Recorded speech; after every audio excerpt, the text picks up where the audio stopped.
In 1998, I finished university and moved to Canada. I was there for a year, spending roughly 6 months working in Vancouver and 6 months in the ski resort of Whistler.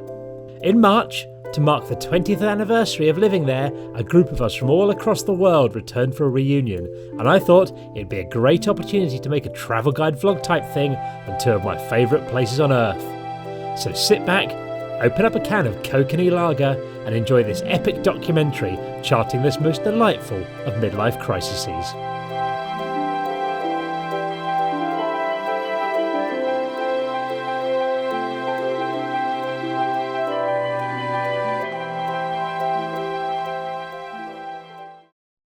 Vancouver is Canada's third biggest city and is located on the west coast, about 2.5 hours drive north of Seattle.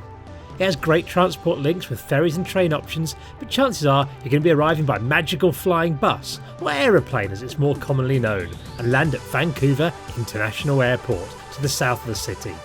It's a nice airport, and if you look out the window as you land, you'll get nice views of the Strait of Georgia and probably some logs floating in the water. From the airport, the local subway system, the SkyTrain, will take you to the downtown area in about half an hour. The main touristy part of Vancouver is a peninsula, with much of the space taken up by the amazing Stanley Park to the north. The original plan was that I'd vlog at the airport and on the flight, but with no family to look after, I decided to take the opportunity to get drunk. After checking in, eating and sleeping, I left my hotel roommate James hungover in the hotel while I went out to walk across the city that was once my home. So walking to Vancouver, got here last night, checked into the hotel, had a bit of drink, a bit of sushi, went to bed, and now I'm up. Sort of jet lagged, but jet lag has just sort of made my sleep more normal, so it's worked out quite well. We're going to go and have a wander around.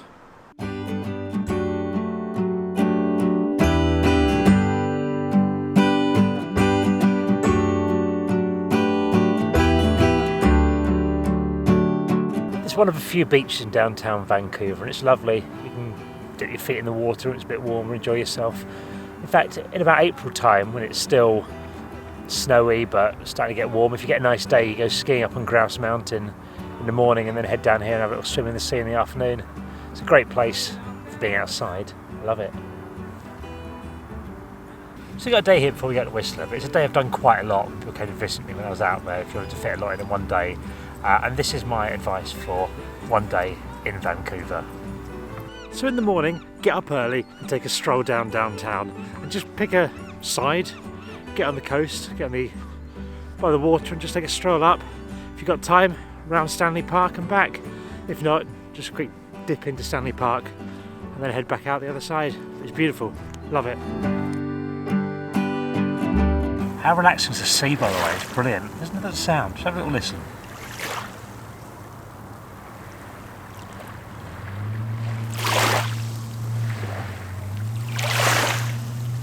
Love it.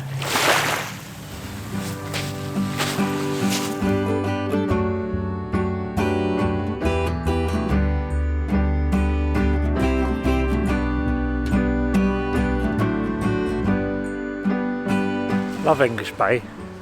Friend Jack got off here once. Good times. Not by me. No, it was a girl. To be clear.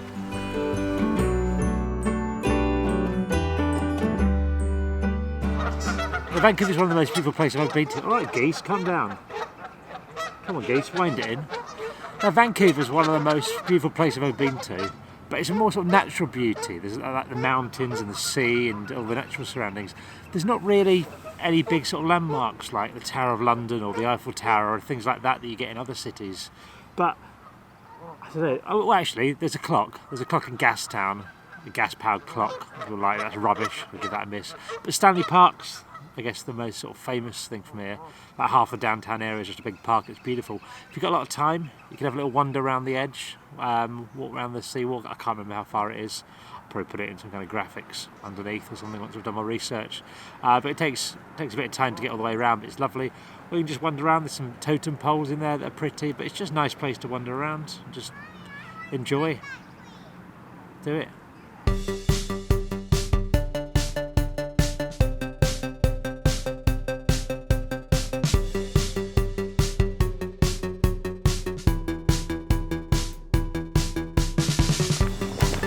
Stanley Park's my first tourist advice trip for the day. Get that done in the morning, get out of the way where it's nice and quiet, pretty. Hopefully it'll be nice weather like this, but generally in Vancouver it's raining pretty much every single day. So it's a real treat. A helicopter. Anyway, it's only 9:30. I've done 18,000 steps according to my Fitbit. So let's head back, have a wander through downtown, head back to the hotel, see if Jay's recovered from his jet lag. I've always loved how Stanley Park just merges with the city. There's no gates to go through. It just sort of got like housing and tower blocks and stuff there. You just go to the other end of the street and you got the park.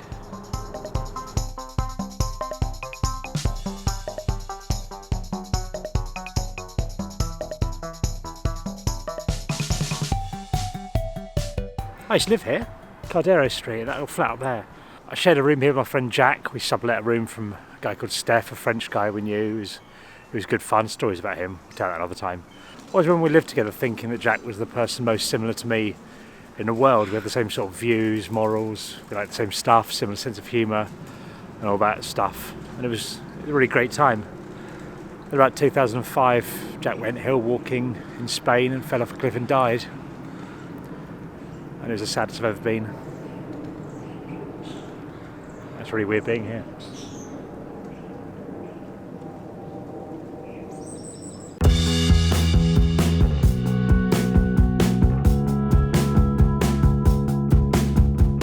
Well, the west end of Vancouver is pretty gay, in that it's the home of the LGBTQ community. Is that still what it is? I think I might have missed some letters. Sorry if I have, no offence. I just can't remember. But it's really good fun. It was quite fun being sort of in the minority as a heterosexual here. You used to get called breeders a lot. It's a derogatory way by people, very good natured. It's fun. Like, I'm aware that if you're gay it's not the same. Like, I'm just getting the fun bits of it. I don't get the discrimination and all that you've had over the years. But I enjoyed that bit. I'm waffling. Davey Village is a great fun place for anyone to come to and hang out. It's great. I think it's especially good, I imagine, if you're gay. I think you'd probably really like it. Or if you just like rainbows, there's loads of them.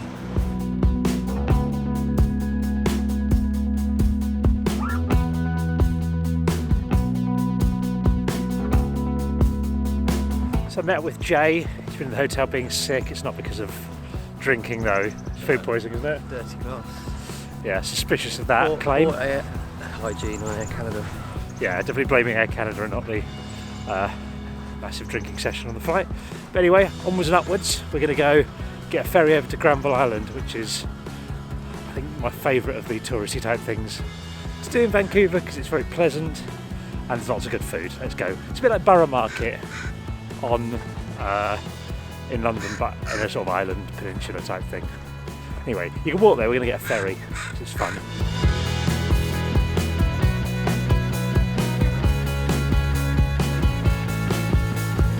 It is $3.50 one way, $5.50 return. If you're over 65 or under 12, it is $2.25 one way, $4 return. If you have close to exact change your tickets, I'll take those now. If you want to pay by card, that is an option available to you at Granville Island. If you have the bus passes, I will need to see the receipts pertinent.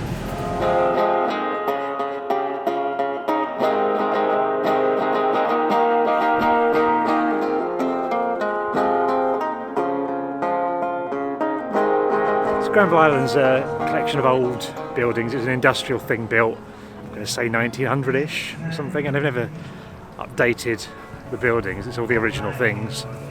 There's a lot of food. The main bit in it is the public market that everyone knows about. That's split into two parts. There's a food bit where you buy your groceries and a bit where you can eat things.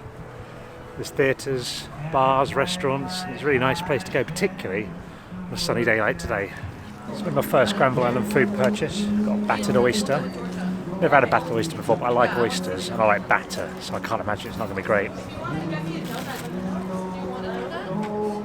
Oh, a bit. It's great.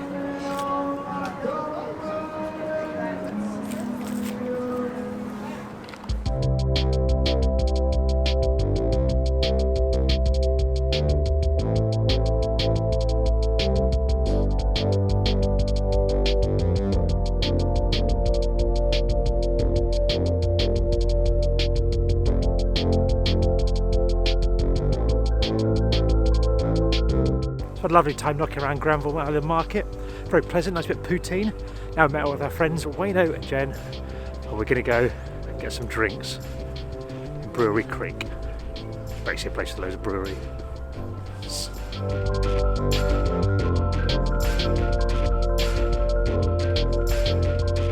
Brewery Creek wasn't really around when I lived here, but it's new. It's like lots of micro-breweries around, not far from Falls Creek. Looking forward to it. Broke up the journey with a little pint of IPA there, which went down well. Oh, I'm about to get killed by a mobility scooter. So we're going to keep going down, find it there, and spend the afternoon enjoying beer, hopefully in the sun or inside. There's no real plan. It's our first brewery tap room of the day. Big Rock Urban Brewery. Know nothing about it. Let's get in. What did you get, Wayno? I got the Kelowna Pilsner, the traditional ale, so that's the traditional brown ale, the Thirsty Beaver Amber Ale, and the Czech style Pilsner. It's pretty good. What's your favourite so far? So far I'd have to say the Thirsty Beaver Amber Ale. Are craft beers big in Australia? They are. They're pretty big. I think now there's like 600 craft breweries in Australia, so considering there's not many people there, that's a decent amount. Castlemaine, Foster's? Yeah, not so much. So I'm quite aware that what started off as an educational tour of Vancouver with some lovely tourist resorts is basically now just a video of me drinking beer in industrial estates around Vancouver, but it's my holiday, not yours, so you don't really get to choose what we do. So you're going to put up with it, and we'll just watch me get increasingly more drunk.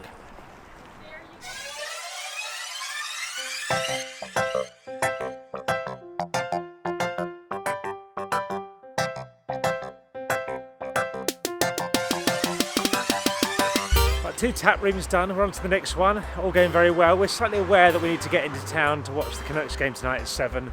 It's the ice hockey team, so we're moving on now. We're going to try this next place here. It's another basically room with beer in it.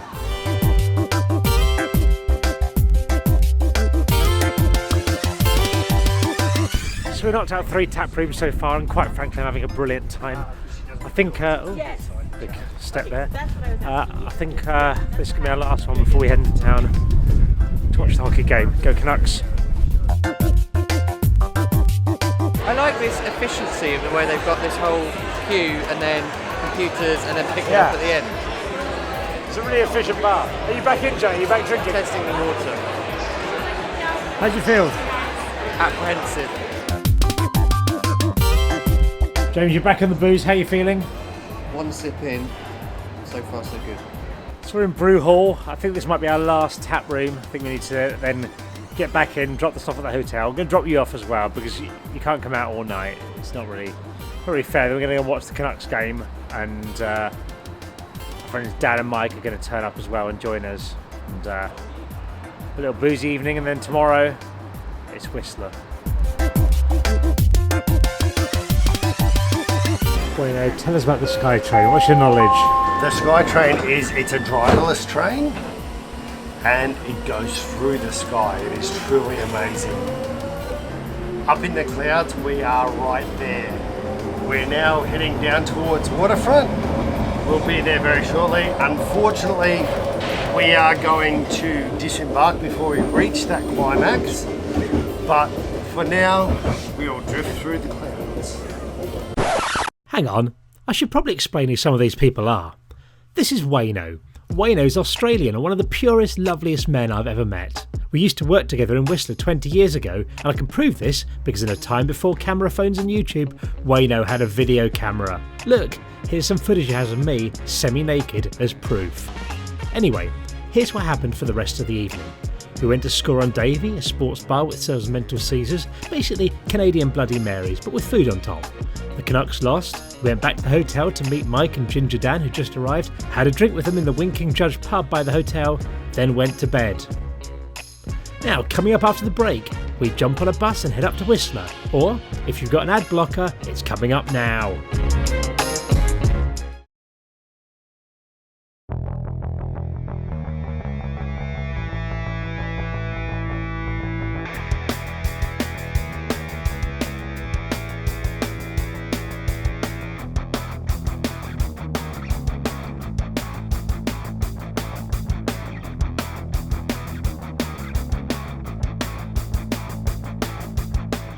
So here we are. This is our pad for the week. What have we found, Mike? I found bedrooms. Take us a tour. There's a bedroom. We've got it. A double bed and a single bed. Come Nice. on. What else? Restroom, I believe they call it. Restroom.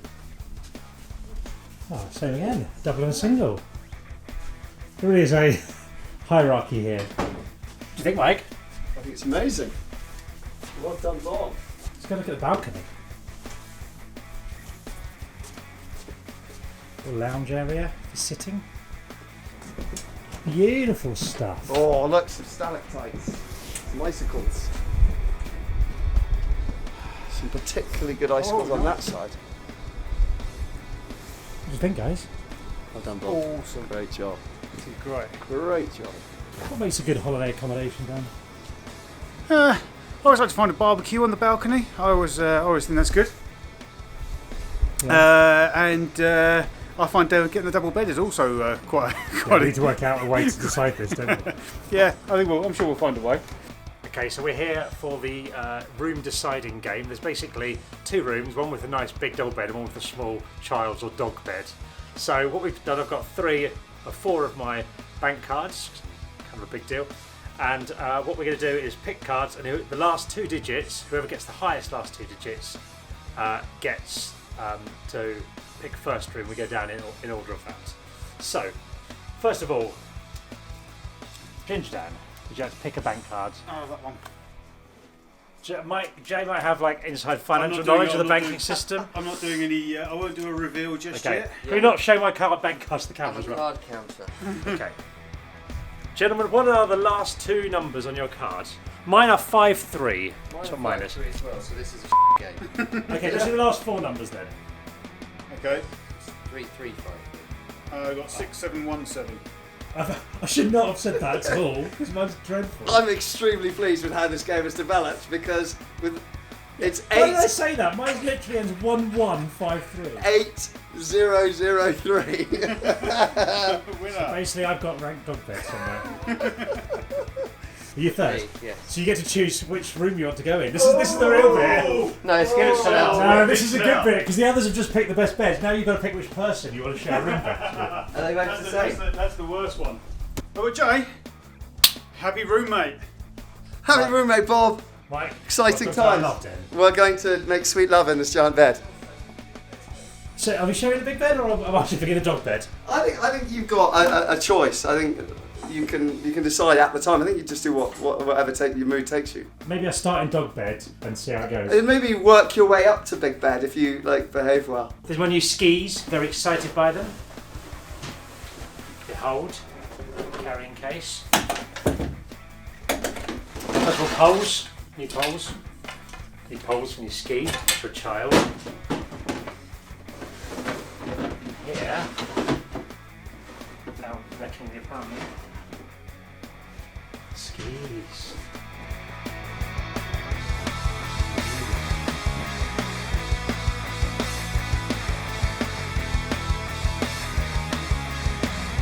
So we're all checked into our place, all looking good. Had a bit of a refreshing nap. Now we're back into town to go and see the Fire and Ice show at the GLC. It's one of the main après-ski bars in Whistler. Pleasant evening. Excellent evening. Looking forward to it.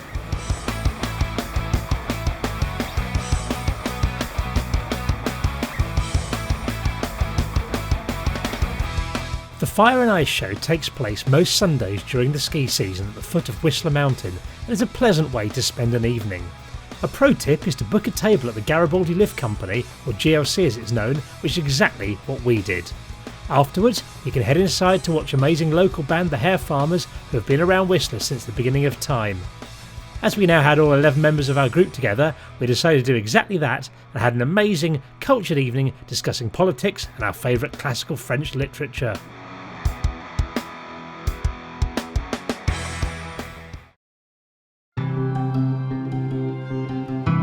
Because it's physically impossible to get a hangover in the mountains, we all felt fine the next day, so headed up Blackcomb for the first ski of the season and were treated by the ski gods to a lovely dump of fresh snow.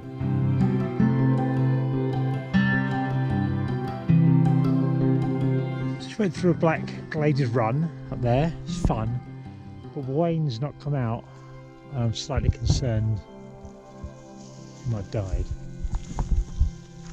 So I'll give it a minute, and I'll hike back up, check on him. There he is! You're alive, mate!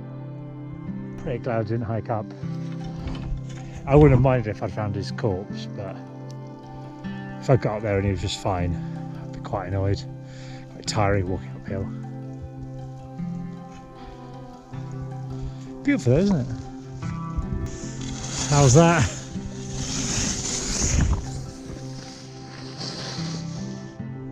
Seems fine. So, beautiful morning. We're now heading down the hill. I'm going to get some lunch. Longhorn.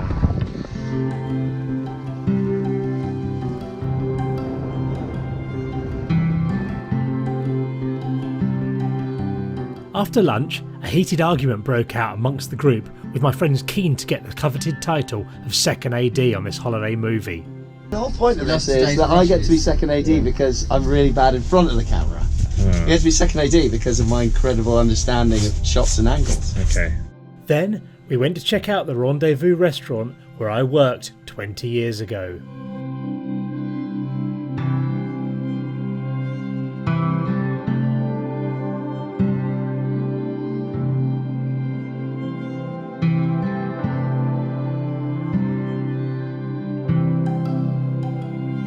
Very different now. So it's the end of the day, legs are feeling quite tired now, so just heading down the hill. Legs did quite a lot of exercise beforehand. Went to the CrossFit, went to that quite a bit before early in the year to train myself up, and we did quite a bit of running. But it's never quite enough, is it? My legs hurt. Yeah, got the burn. Still, Merlin's awaits. He doesn't do. So Merlin's is the ski bar at the bottom of Blackcomb. It's good for après-ski, and it's probably my favourite bar in the world. I've had great memories there over the years. So can I get in there? They also do amazing nachos, but they can handle nachos now. So let's just do the last little ski down and go get some food.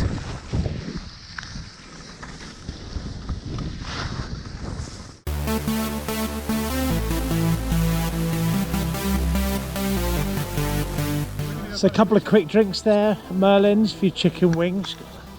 Got to enjoy chicken wings here in the mountains. We're just going to head back up the hill. A bit of a trek in ski boots, quite unpleasant. And then we're going to go drop our stuff off, head out for dinner. It's a great first day on the mountain, if I'm honest. There's been a bit of a snow drought in Whistler the last few weeks, but it's falling down now, and hopefully it'll keep going this evening and then maybe clear up a bit tomorrow, so we've got some lovely weather for skiing. Everything's shut down the mountain. There's the lifts.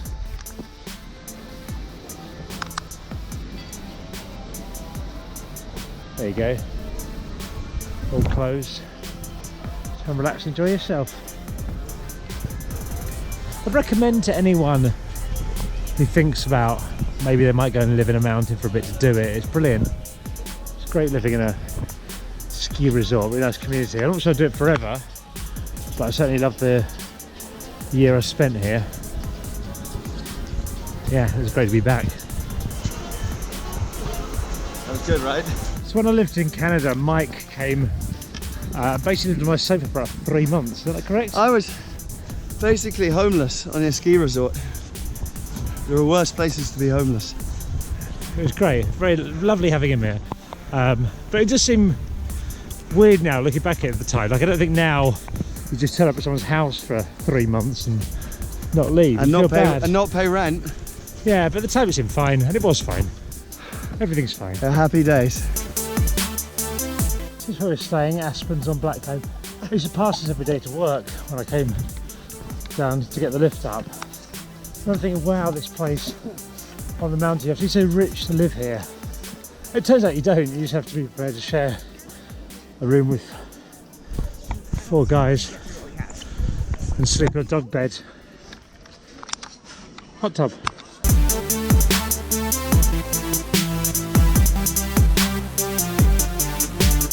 You know what? That's probably enough footage of us in the hot tub. Don't want to give you all boners. Morning! It's Tuesday, yay! And it's great. The weather gods have been glorious. We've had lots of snow, so there's packed powder on the mountain. Lovely corduroy from the groom runs. It's going to be a terrific day of skiing, unless I break my leg and die. But if I don't, it's going to be awesome. Time to go and get up on the gondola. It's really bad, isn't it? So the black comb gondola's broken. It isn't working, which is sad news. We're getting a magic chair up. It could take ages. It's a real blow. My angry face.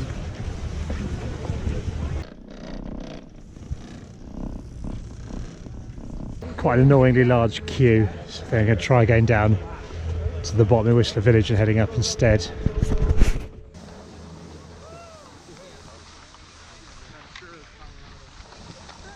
So we're finally making it up the mountain. How long has it taken? About an hour. About an hour. But we're alright, we're heading up Excalibur lift. No, we're not. Fitzsimmons Express, I think. I don't know, we're heading up a lift on Whistler Mountain. And it's beautiful. Look at that. How's everyone feeling? Pretty good. Good bit of fresh air up here now. Marvellous stuff. Marvellous stuff.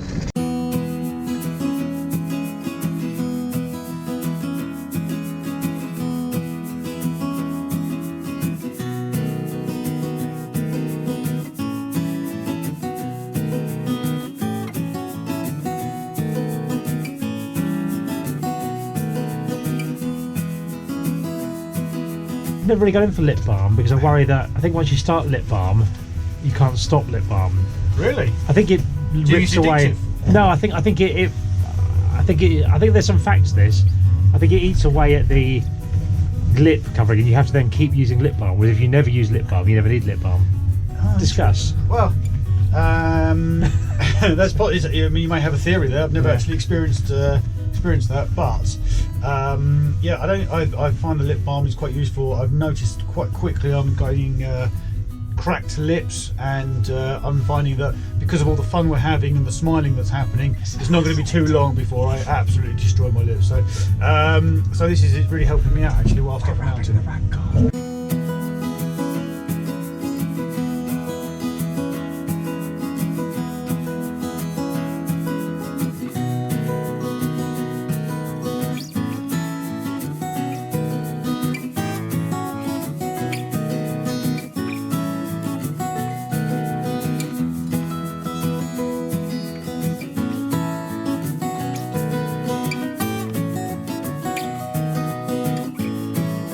Very hot tub, this one. It's almost too hot to be in the hot tub. They just sort of go part in, part out, as Dan's demonstrating now. Yeah, it's pretty hot when you get in there. You feel like you're being boiled, so you do have to get out for a little cool down and then back in again, which is most enjoyable. When I lived here, I joined a gym, and I went to the gym, but also it was primarily because then we could use the hot tub in the gym, and we would sit there drinking beers in the hot tub. It was Christmas Day. I remember drinking beers in the hot tub when it was snowing, and it was excellent, and thoroughly recommend it. If you're coming here, find somewhere with a hot tub, or make friends with someone who has a hot tub. I fully endorse hot tubs. It's a beautiful day today, sunny conditions, lovely snow. So we've come up to the top of Blackcomb, 7th heaven in the Alpine above the tree line, which is a perfect place to go on a sunny morning. Look at this, lovely.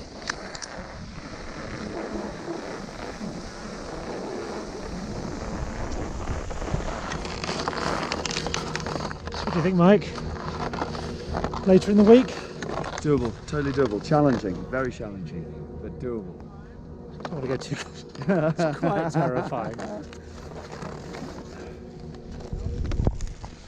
Yeah. Maybe on Friday.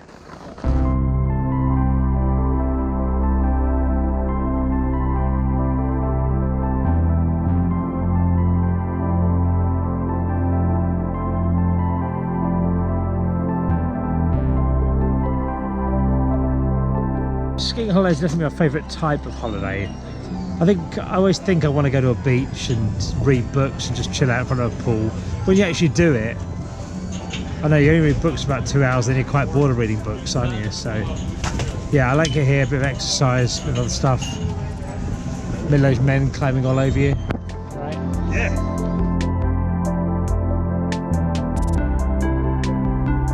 So it's just been told to me that I've cut my lips cut a bit there. I'm not going for lip balm. I know there's a lot of pressure on me to try lip balm, but I know once you start a lip balm, you can't ever quit lip balm. So I'm just going for a slightly cut lip. I'm beginning to doubt myself, if I'm honest, but no, I'm not going to fall for this conspiracy by big lip balm. I'm going to persevere with a slightly cut lip. We'll see how it is tomorrow. If it gets any worse, I don't even want to think about it.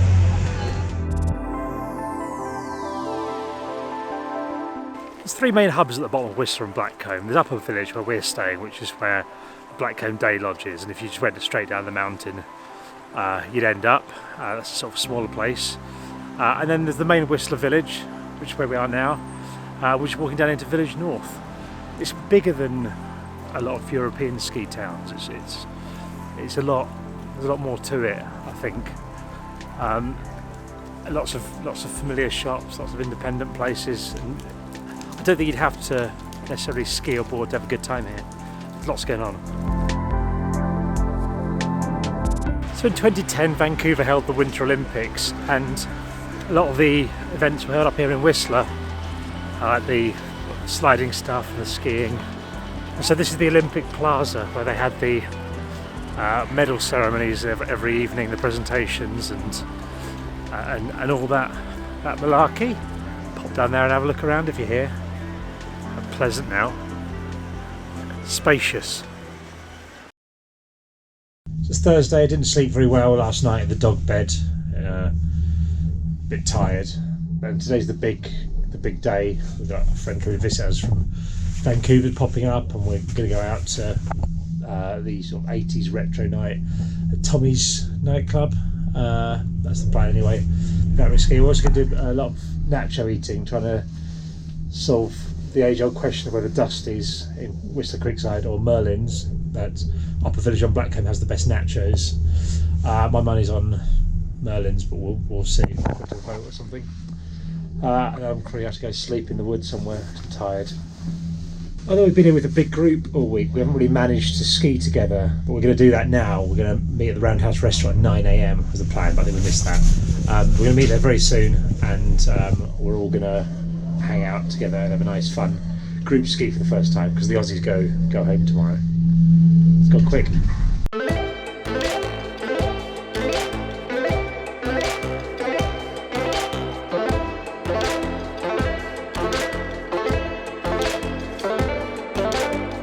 Located on Whistler Mountain, Peak to Creek is the longest continuous ski run in any resort in North America. It's 11 kilometres long and, as you might guess, takes you from the top of the Peak Express lift to the base at Whistler Creekside. It'll kill your legs if you're not fit, but can be a stunningly beautiful run on a nice day, which this day wasn't. Guys, can I get your help? I've lost my wife. She said she's stuck. Oh no! Can you hear her? I don't. She would normally go in the streets. But she may have gone in not being able to stop or something. Right. Can you hear her? Oh. Someone's lost, yeah.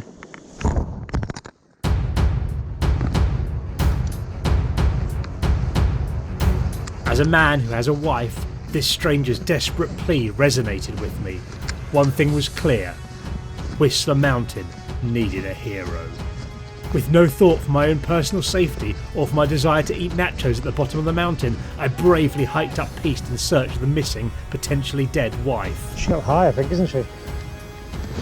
Yeah, I heard someone shout up there. What's her name?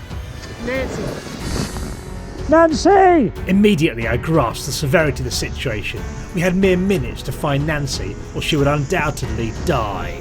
Is that her sat down, or? No. No. She's skiing. Ah.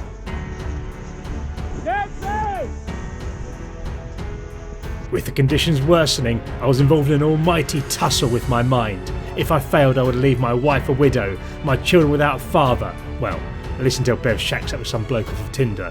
But I would also die, not having decided whether the nachos at the bottom of the run in Dusty's are as good as the nachos in Merlin's on Blackcomb. Just when I was close to giving up, we had a breakthrough. Oh, this is.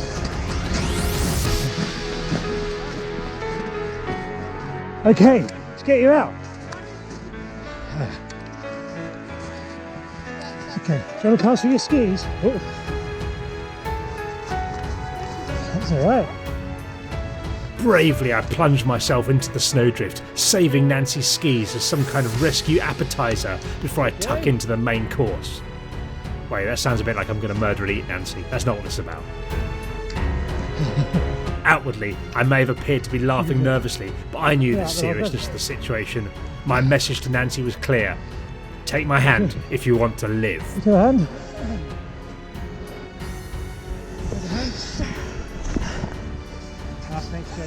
No worries.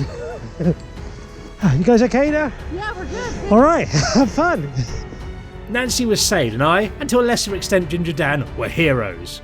I might be imagining it, but as the wind whistled through the trees, I think I heard the mountains say, "Thanks, Robbie." Anyway, nachos.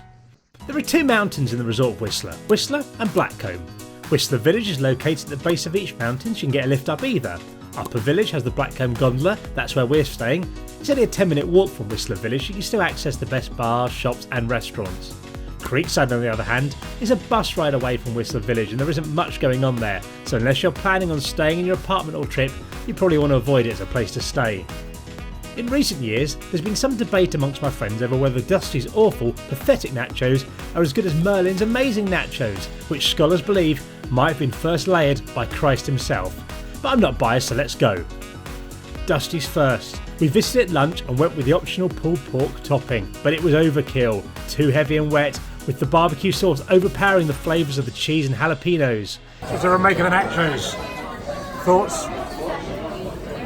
We get another one. It was a pitiful attempt, and as evening came and we hit Merlin's up for après, it felt like a coronation rather than a contest. A glorious ride down the Champs-Élysées of cheese and crisps. We had a vegetarian with us, so we shunned the chorizo option and were rewarded with a classic of the genre. Hot throughout, layers of cheese and pockets of guac and salsa to discover. Merlin's really does make the greatest nachos I've ever experienced. Better than Dusty's? Better than Dusty's. Quantity and by the looks of it, quality as well. Infinitely better. Looking forward to these immensely. Honestly, I feel embarrassed that I ever doubted these nachos and dabbled with Dusty's. These are the true king. To celebrate, someone bought a shot ski because someone always buys a shot ski and we partook. 3, 2, 1, shot ski! So the girl that's too short for the shot ski and is now soaking wet, I should explain who she is. That's Julianne. She turned up on some kind of weird work experience program on the mountain when she was 16 and we proceeded to get her drunk and took us partying with us. There wasn't really a word for it at the time, but in hindsight there is. Grooming. We basically groomed her. Next we went over to the Dublin Gate pub where our old boss Willie works now. Willie is, without a shadow of a doubt, the biggest party animal I have ever met. I have stories about Willie that aren't suitable for a family audience. Back in the day he was known for his legendary hot tub parties, and I can officially confirm he hasn't slowed down since. If you're in Whistler, go to the Dublin Gate, say hi and tell him Robbie sent you.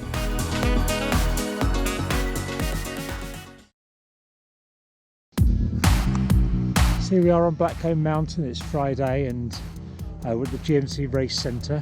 Now Mike's a much better skier than me, but he's very hungover and I think he's going to be sick, so I figured now would be the opportunity to try and take him on in a slalom. So pretty decent chance I'm going to die now. Anyway, I'm going to give this to Dan who's going to film. Hey, I'm going to be filming. How you feeling, Mike? My best hope is that you're going to be sick. What's the chance of that? There's about a 62% chance of sickness on the slopes today. Excellent. Good luck. I'll see you at the bottom. You'll see the back of me.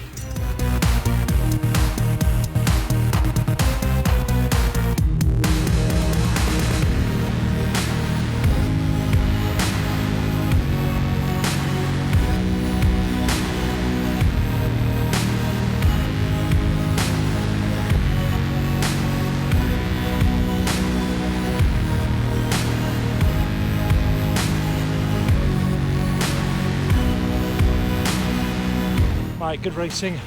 Thanks, Robbie. Good victory for you. What was the scores in the end?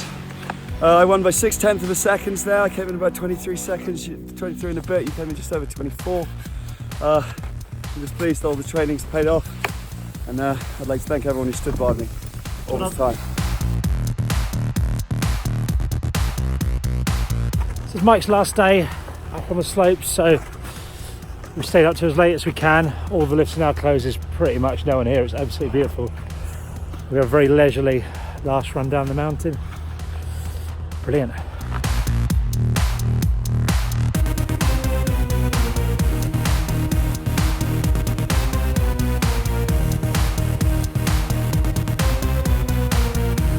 This is so much fun.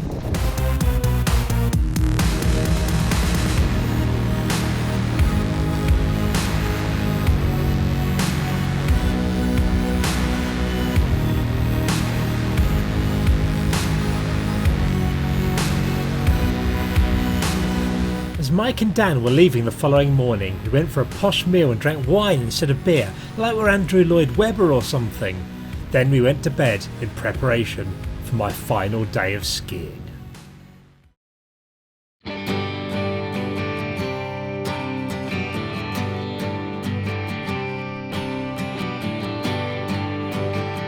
It's a beautiful morning.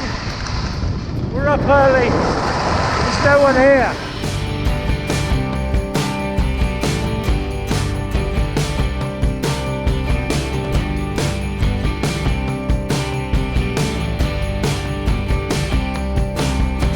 Last day in the slopes, it's been brilliant. I'm really starting to miss the family, so quite good to get home, but what a brilliant week it's been. Got up nice and early today. A lot of fresh corduroy, as people in the skiing community talk about. Yeah, it's going to be lovely. We're going to go up to the peak of Blackcomb, 7th heaven, to enjoy the early morning sun.